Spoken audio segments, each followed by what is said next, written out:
అర్హులైన పేదలకు డబుల్ బెడ్రూమ్లు కేటాయించాలని షేర్లింగంపల్లి తహసీల్దార్ మరియు డిప్యూటీ కలెక్టర్కి వినతి పత్రం అందజేసిన తెలంగాణ రాష్ట్ర భవన నిర్మాణ కార్మిక సంఘాల జేఏసీ అధ్యక్షులు అనంతయ్య మరియు భవన నిర్మాణ కార్మికుల సేవా సంఘం జాతీయ వైస్ చైర్మన్ బేరి రామచందర్ యాదవ్ 26/6/2024 నాడు తెలంగాణ రాష్ట్ర భవన నిర్మాణ కార్మిక సంఘాల జేఏసీ ఆధ్వర్యంలో షేర్లింగంపల్లి మండలం మియాపూర్ మదీనగూడ గ్రామ పంచాయతీలో సర్వే నెంబర్ 1,101 గల ప్రభుత్వ భూమిని భవన నిర్మాణ కార్మికులకు ఇళ్ల స్థలాలు మంజూరు చేయవలసిందిగా షేర్లింగంపల్లి తహసీల్దార్ డిప్యూటీ కలెక్టర్ శ్రీ వెంకారెడ్డిని కలిసి వినతిపత్రం సమర్పించడం జరిగింది.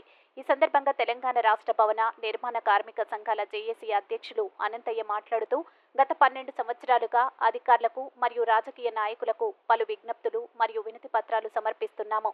అత్యంత సుందరమైన, విలాసవంతమైన మరియు ఎత్తైన భవనాలు నిర్మిస్తున్న భవన నిర్మాణ కార్మికులు నివసించడానికి మాత్రం చిన్న చిన్న రేకులు, కిరాయి ఇండ్లలో ఉంటూ జీవనం గడుపుతున్నారు. అలాంటి మా కోసం వెంటనే స్పందించి ఇండ్ల స్థలాలను ఇచ్చి వారికి పట్టాలు మంజూరు చేయవలసిందిగా రాష్ట్ర ప్రభుత్వాన్ని కోరడం జరిగింది. బీసీ ఐక్యవేదిక తెలంగాణ రాష్ట్ర అధ్యక్షులు భవన నిర్మాణ కార్మికుల సేవా సంఘం జాతీయ వైస్ చైర్మన్ బేరి రామచందర్ యాదవ్ మాట్లాడుతూ గత ప్రభుత్వాలకు ఎన్నిసార్లు వినతి పత్రాలు విన్నవించినా బడుగు బలహీన వర్గాలైన పేద ప్రజలను విస్మరించారని, ఈ ప్రభుత్వమైన బడుగు బలహీన వర్గాల నిరుపేదలైన అర్హులకు తక్షణమే ఇండ్ల స్థలాలు కేటాయించి వారిని ఆదుకోవాలని ప్రభుత్వాన్ని డిమాండ్ చేశారు. రాష్ట్ర రాజధాని హైదరాబాద్ నగరంలో ఇంటి అద్దెలు సామాన్యుల గుండెల్లో మంటలు రేపుతున్నాయి అని అన్నారు.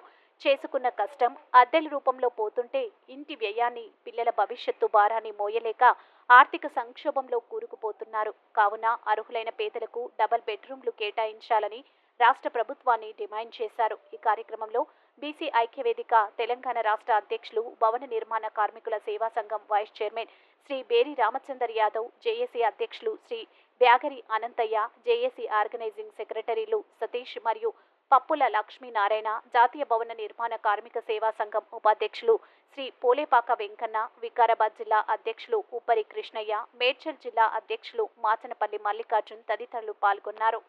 ఆ భూమిలో మేము 2012 పెట్టినాము. ఇప్పటి వరకు కూడా మాకు అందరికీ అందమైన బిల్డింగులు కట్టిస్తున్నాము, అందరికీ భవనాలు కట్టిస్తున్నాము. ఈ భవనాలు కట్టించే కార్మికులకే ఉండడానికి ఇల్లు లేదని చెప్పి మేము ఇప్పటి వరకు పోరాటం చేస్తుంటే మాకు ఇప్పటి వరకు కూడా డబుల్ బెడ్రూములు కానీ, జాగలు కానీ, స్థలాలు కానీ, పట్టాలు కానీ ఇంతవరకు ఇయ్యలేదని చెప్పి మరి ఈ 13 సంవత్సరాల తంది పోరాటం చేసిన ఫలితంగా ఇప్పుడున్న ప్రభుత్వం, ఇప్పుడున్న రేవంత్ రెడ్డి ప్రభుత్వము మమ్మలను, మా బాధలు, మా యొక్క ఇరుకిరుకు విధానాలు, ఇల్లు లేని వాళ్లకు, నిజమైన కార్మికులకు, కార్డు ఉన్నవారికే ఇల్లు ఇవ్వాలని చెప్పి మేము అన్నగారితో పాటు మరి రామచంద్ర అన్నగారితోటి, మా సంఘ సభ్యులు మరి వెంకన్న గారు, మరి మా సంఘ సభ్యులు సతీష్ గారు, మరి మా వికారాబాద్ అధ్యక్షుడు మరి మా మాటుకూడెపు కృష్ణయ్య గారు, మరి అదేవిధంగా లక్ష్మణ్ గారు, మరి అదేవిధంగా మల్లికార్జునరావు గారు, ఇంతమంది కలిసి మరి ఇంకా చాలామంది ఏది ఒక పోరాటం చేసుకుంటా ఇంతమంది రాకుండా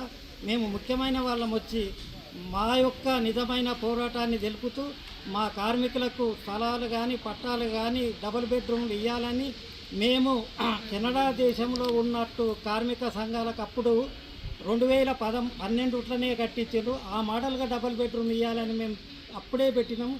డబుల్ బెడ్రూమ్లు ఇక్కడ నేర్చుకున్నారు కానీ మాకు ఇవ్వలేదని చెప్పి మా యొక్క వాదన.